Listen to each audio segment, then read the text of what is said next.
Capítulo 63. Pés pesoteavam a passagem de pedra apenas 1 hora depois disso. Pensei que teríamos mais tempo. As passadas soavam altas e apressadas. Raivosas. Nós nos levantamos, apoiadas na parede oposta, esperando que a porta se abrisse, com terra nas mãos, preparadas para lançá-la nos olhos dos guardas. Quando a porta abrir, não deem aos olhos deles uma oportunidade de se ajustarem à luz, falei. Nós só temos uma chance com isso. Mirem visando o máximo de efeito possível. Pauline sussurrou preces enquanto Gwyneth soltava xingamentos baixinhos. Elas haviam rasgado várias faixas de tecido do vestido de Gwyneth e fizeram com elas uma corda forte e fina, dando nós nas extremidades para que cada uma delas tivesse uma boa pegada. Os guardas não seriam os únicos com garrotes. Não havia muita coisa que a minha mão esquerda pudesse fazer, mas eu ainda podia causar bastante dano a uma traqueia com os nós dos dedos da mão direita. Eu havia dito a Gwyneth e Pauline quais eram os pontos fracos que tinha notado nos guardas. Além dos olhos deles, suas virilhas, seus narizes e seus joelhos eram todos pontos vulneráveis, assim como suas gargantas. Eles portavam apenas armas, não usavam qualquer armadura. Em algum ponto em nossa briga planejada, eu esperava conseguir a arma de pelo menos um dos guardas incapacitados. As passadas pararam do lado de fora da porta. Chaves foram agitadas ruidosamente. A tranca emitia ruídos. Xingamentos abafados. Mais ruídos. Andem logo. Minha pegada ficou mais apertada na terra que eu tinha na mão. Andem logo. Alguma coisa não parecia certa. Um raivoso clangor metálico de chaves. Droga! Fiquei para trás. Um estrondo chacoalhou a porta. E mais um. O som da madeira se rachando fazia as paredes tremerem. Um buraco foi aberto na porta, e então surgiu um raio de luz, e a ponta prateada de um machado. A ponta do machado desapareceu por um momento, e se seguiu mais um alto som de rachadura quando a lâmina quebrou mais uma parte da porta, que foi aberta, e eu estava preparada para me lançar para cima deles, mas então... Olhos brilhantes e um largo sorriso. Mechas de cabelos pretos. Uma visão pela qual eu não esperava. Esperem! Gritei, colocando a mão para fora a fim de fazer com que as outras parassem. Caden estava do outro lado da porta partida, agarrando o machado. O suor brilhava no seu rosto, e o peito dele subia e descia com a exaustão. Jeb e Tavi deram passos atrás dele, e eu disse a Gwyneth e Pauline que elas podiam confiar naqueles homens. Jeb estendeu a mão.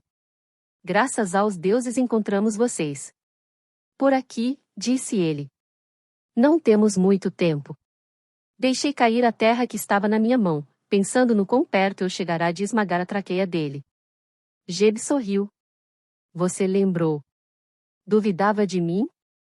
Nunca duvidei. Pauline foi correndo em direção a Caden, batendo com força as mãos nos ombros dele. O bebê. Ele está bem, respondeu-lhe Caden. Berdi está com o menino e mandou chamar uma ama de leite. Eu disse para ela ir até a abadia se esconder. Andem logo. Por aqui, ordenou-nos Tavi, que se virou e nos conduziu por um passadiço abaixo. Eu reconhecia onde estávamos agora, no depósito de armas da cidadela, um de seus anexos. O arsenal era pequeno em comparação com o acampamento de Pierres, que tinha o propósito somente de armar os guardas da cidadela. Eles deviam estar nos mantendo em uma de suas salas de armazenamento, mas isso só confirmava as minhas suspeitas. Embora os guardas da cidadela pudessem ser cúmplices nos esquemas dos traidores, isso não queria dizer que os soldados nos escalões o fossem. Ouvi uma bateria de gritos à frente. Jeb, que vinha atrás de nós, na retaguarda, notou os meus passos, cujo ritmo diminuía. Não se preocupe, eles são dos nossos. Nossos. Tentei esconder o que isso queria dizer enquanto eu corria. Passamos por uma porta que dava para dentro da sala de provisões principal, e no centro dela havia 5 homens, parcialmente vestidos, em diversas etapas de trocar seus uniformes. Mais uma meia dúzia deles estava no chão, com as faces voltadas para baixo e mãos presas atrás deles, além de pontas de espadas junto aos seus pescoços apontadas por vários homens vestindo mantos simples. Sem rasgou faixas de camisa e chamou Jeb e Tavi para ajudá-lo a fazer mordaças para os homens que estavam algemados. Está tudo bem com você? Perguntou-me Caden, dando uma olhada em mim e esticando a mão para pegar na minha. Estou bem, falei, recuando. O capitão da vigília está dentro do esquema, e pelo alguns dos guardas da cidadela são vendanos. Eles falam um morriguês impecável. Parece que os eruditos estavam ocupados ensinando idiomas para eles. A fúria lampejou nos olhos de Caden. Havia tanto que o comisar nunca lhe dissera, mas esse era o jeito do comisar, tratando pessoas como se fossem marionetes e nunca partilhando informações demais com um único indivíduo que fosse. O poder tinha que permanecer sendo todo dele.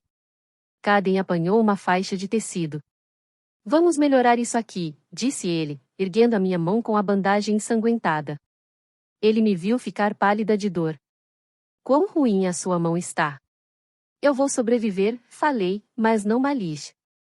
Ele está morto. O comissário e seu ninho serpentiforme de vermes de caverna desenvolveram outra arma interessante, um arco e flecha que dispara múltiplas flechas de ferro de uma só vez.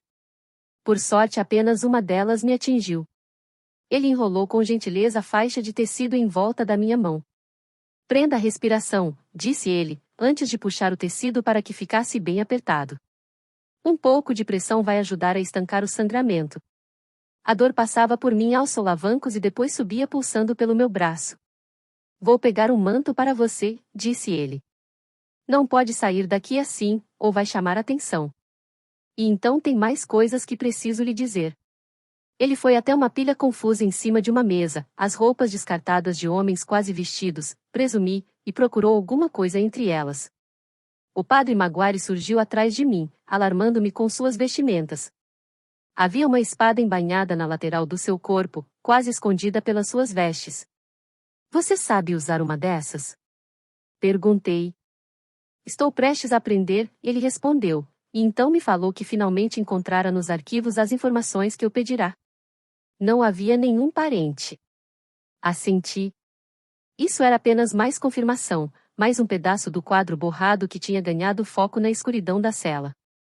Gwyneth e Pauline já haviam entrado no meio da sala, absorvendo a comoção de atividades e tornando-se parte delas, um plano sendo desenvolvido e que eu estava começando a entender. No canto mais afastado, avistei Orrin puxando alabardas de uma prateleira, e depois Natia carregando um punhado de bainhas de ombros nos braços, todas elas talhadas com a insígnia morriguesa. Ela as entregou aos soldados parcialmente vestidos e cruzou a sala, indo até Gwyneth e Pauline, em meio a conversas ruidosas e explicações que apenas ouvi em parte, pois, no canto oposto, outra coisa chamou a minha atenção. Um guerreiro. Alguém girando no ar uma massa para quebrar a tranca em mais um armário de armas. A tranca foi voando para cima de uma parede, e o armário se abriu com um estrondo, mas, então, ele parou, parecendo sentir a minha presença. Ele se virou, com os olhos encontrando os meus, e então a sua atenção se voltou para minha mão coberta por bandagens. Olhando para baixo, vi que minha calça e minha camisa estavam cobertas de sangue. Ele cruzou a sala, com passos medidos. Calculados. Apesar de todo o fervor dele ao quebrar a tranca, havia restrição nos seus movimentos enquanto ele se aproximava de mim. A rigidez dos seus passos largos. O puxar dos seus ombros. Contendo-se. Era isso que eu via nos seus movimentos, mas não foi isso que vi no seu olhar contemplativo quando parou na minha frente. Nos olhos dele, eu vi puxando-me para os seus braços, seus lábios baixando-se de encontro aos meus, um beijo que nunca teria fim, abraçando-me até que reinos desaparecessem e até que o mundo permanecesse parado, sendo tudo que nós sempre fomos um para o outro. Antes. Esperei. Na expectativa. No desejo. Algumas coisas duram. As coisas que importam. E, ainda assim, ele se continha. Distante. Um rei. Um soldado calculando o próximo movimento. Não há tempo para explicações, disse ele. Eu não preciso de uma explicação. Você está aqui. Isso é tudo o que importa. Ele olhou de relance para minha mão. Nós podemos esperar e nos reagrupar ou seguir em frente agora. A decisão é sua. Analisei os soldados dele na sala. Quantos soldados você tem? 100. Mas eles são. Eu sei. São os melhores. Havia apenas umas poucas horas antes que a sessão do conclave terminasse e os lordes se dispersassem de volta para os seus lares. Agora seria minha última chance de falar com todos eles. Minutos contavam. Meus irmãos estão seguindo em direção a uma emboscada. Meu pai está morrendo. E o comissário está a caminho. Não há mais tempo a esperar. O comissário? A ponte está consertada? Assenti. Ele ergueu meu queixo, virando o meu rosto em direção à janela. Você está pálida.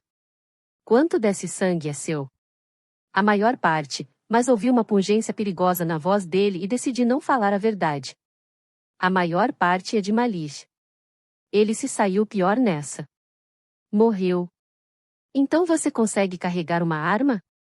Sim, e falei, embainhando uma espada que Caden tinha entregado a mim, sentindo como se os meus movimentos já tivessem se tornado os movimentos deles. Os outros terminaram suas preparações e estavam reunidos atrás de Raf, também esperando pela minha resposta. 6 dos homens de Raf, incluindo Jeb, agora estavam vestidos e equipados como guardas da cidadela.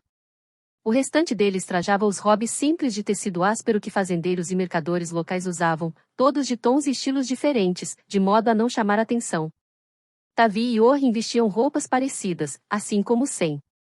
Pauline e Gwyneth usavam cinturões com armas e haviam colocado mantos também.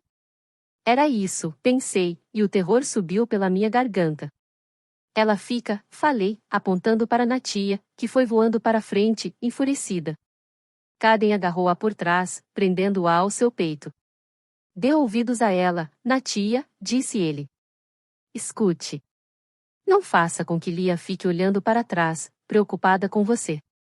Ela vai fazer isso. Todos nós temos nossas fraquezas, e você será a dela. Por favor. Seu dia ainda vai chegar. Os olhos dela ficaram cheios de lágrimas, e ela travou o olhar contemplativo no meu. Meu dia é hoje. A voz dela tremia de raiva. Ela pouco entendia como funcionava a corte e não sabia quem havia traído quem. A menina sabia apenas que queria justiça, mas hoje eu não poderia devolver o que ela perderá. Não, e falei, não hoje. Vejo muitos amanhãs para você, Natia, dias em que precisarei de você ao meu lado, mas hoje não é um desses dias. Por favor, volte para a abadia e espere lá com Berdi. O lábio dela tremia. Natia tinha 13 anos e estava pronta para lutar contra o mundo, mas viu que eu não mudaria de ideia e, com raiva, virou-se e se afastou de mim, saindo em direção à abadia. Voltei a olhar para Raf, que assentiu. Vamos pegar alguns traidores. Demos a volta atrás do anexo, caminhando em direção ao vilarejo, com Raf e Caden ao meu lado. Uma carroça seguia, pesada, junto conosco, e um carrinho de mão era empurrado um pouco mais à frente, e ainda mais deles seguiam atrás, com sacos de lona jogados sobre os ombros, com suas supostas mercadorias transbordando pelo topo. Nossas botas faziam uma batida irregular nas pedras de cantaria do chão, as rodas da carroça rangiam e sofriam solavancos, nossos mantos ondulavam ao vento, e todos os ruídos soavam como um arauto anunciando a nossa aproximação. Ainda assim, de alguma forma, nós nos mesclávamos com os cidadãos que estavam nos arredores cuidando dos seus afazeres. Enquanto caminhávamos, mais homens se juntavam a nós, esperando e em prontidão, parecendo comerciantes que se dirigiam para o mercado, e eu me perguntava como Raf conseguirá reunir tamanho esquadrão, não apenas de soldados, mas de soldados que eram bons atores, percebendo as menores pistas. Raf dissera que eles chegavam a um número de 100 homens. Pensei no que nós 6 tínhamos sido capazes de fazer em venda. Lá, no entanto, nós estávamos tentando fugir do inimigo, e não tentando entrar no covil sombrio deles. Por quanto tempo uma centena de soldados poderia conter o exército morriguês? Havia pelo menos 2.000 soldados estacionados no acampamento de Pierres, apenas a uma curta distância dali. Meu coração socava o peito. Isso não era qualquer rebelião da infância. Tratava-se de um golpe, o que, aos olhos da lei morriguesa, é o mais imperdoável dos crimes. Eu havia recebido um extenso sermão quanto a isso quando tinha 14 anos. Naquela época, minha punição fora o banimento para minha câmara por um mês. Hoje, se falhássemos, a rebelião seria motivo para um enforcamento em massa de proporções épicas. Eu tentava não pensar nas falhas do nosso pequeno exército, apenas no que estava em jogo. Tudo. A parte frontal da cidadela estava à vista e, pela primeira vez, os passos de Raf ficaram hesitantes. Eu não tenho como prometer que soldados morrigueses não vão morrer. Assenti. Eu dissera a Raf e aos homens dele que eu queria que o mínimo de sangue possível fosse derramado. Embora tivesse vendanos entre os guardas da cidadela, alguns deles ainda eram murrigueses e de certo acreditavam que estavam apenas seguindo ordens. Ele ainda não tinha se movido para frente, com uma careta repuxada entre as sobrancelhas. Você não precisa entrar, Lia. Nós podemos ir primeiro, e, assim que o corredor estiver seguro, mandamos chamar você. Ele e Caden trocaram um olhar de relance. Um olhar de relance de quem sabia das coisas. Se algum de vocês tentar me impedir, vão morrer. Estão entendendo? Você está machucada, Lia, falou Caden. Uma das minhas mãos está machucada, respondi. Minhas forças não são as mesmas que as suas.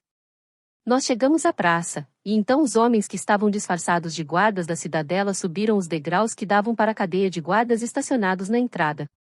Jeb, com seu morriguês perfeitíssimo, disse a eles que seu esquadrão estava ali para liberá-los. O guarda do centro parecia confuso, não reconhecendo Jeb nem os outros, e negou-se a se mover, mas era tarde demais para eles agirem. Os homens de Raf foram rápidos e seguros de si, e suas espadas curtas cortaram o ar com um único e uníssono xing, espadas estas que foram com a mesma rapidez pressionadas nos peitos dos guardas. Eles nos empurraram para trás, para o escuro recesso do portal, tomando as armas deles enquanto o restante de nós subia os degraus, deixando cair mantos e desenrolando mais armas dos carrinhos e dos sacos. Derrubar a próxima fileira de guardas não foi algo tão sangrento. Eles nos avistaram da ponta do passadiço.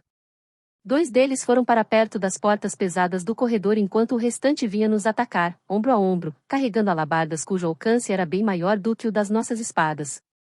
Os arqueiros de Raf foram para frente, gritando uma ordem em forma de aviso para que eles parassem, o que os homens não fizeram, e diversas flechas voaram debaixo dos escudos dos guardas em direção às pernas deles. Quando eles tropeçaram, foram repentinamente atacados, e nós fomos para as portas antes que outros guardas pudessem barrá-las. Quando um deles começou a gritar para avisar os outros, Sem derrubou, deixando-o inconsciente. Os 2 últimos guardas, postados do lado de fora das portas fechadas que davam para o saguão de Aldrid, eram, na melhor das hipóteses, protocolo. O propósito deles era desviar visitantes que não tinham sido convidados, e não se defender de ataques.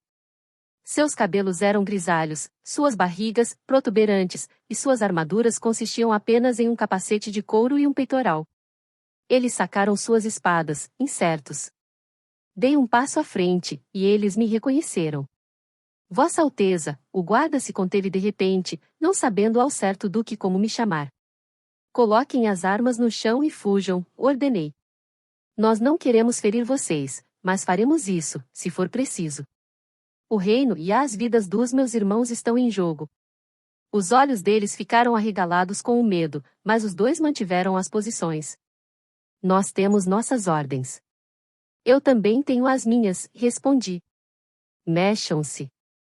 Agora. Todos os segundos que vocês demorarem colocam vidas em riscos. Eles não se mexeram. Olhei para os arqueiros que estavam à minha direita. Atirem neles, ordenei. Quando os guardas voltaram suas atenções para os arqueiros, Raf e Caden entraram pela esquerda, acertando nas espadas dos guardas. Dessa forma, eles a soltaram e foram parar contra a parede.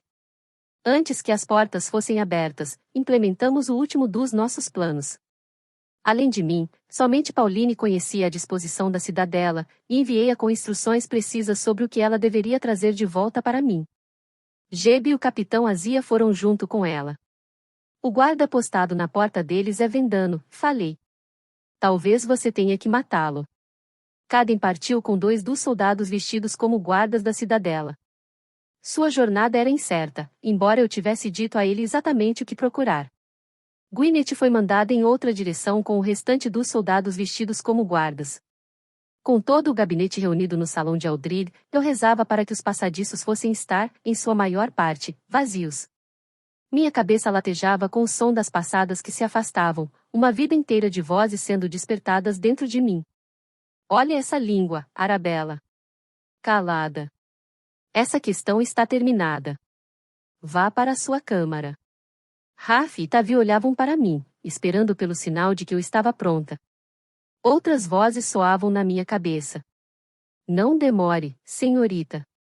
Confie na força dentro de você. Nutra a raiva. Use-a. Era fácil fazer isso. Saquei minha espada e assenti. As portas foram abertas, e entrei com Raf de um lado e Tavi do outro, com Orrin e seus melhores arqueiros nos flanqueando e Sem liderando as fileiras de portadores de escudos que estavam diante de nós, além de mais soldados que vinham na retaguarda, soldados estes que estavam dispostos a dar suas vidas por outro reino e uma causa incerta.